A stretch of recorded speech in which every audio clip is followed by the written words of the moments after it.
أولئك هم المؤمنون حقا لهم درجات عند ربهم ومغفرة ورزق كريم صدق الله مولانا العظيم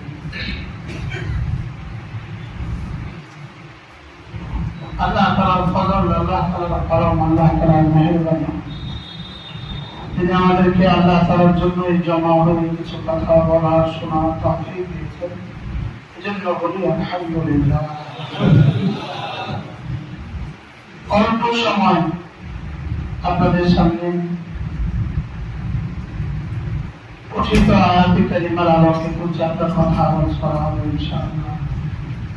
ওয়াসিকুম ওয়া ইয়ায়া, এই কথাগুলো আমি আগে আমাকে বলছি, পরে আপনাদের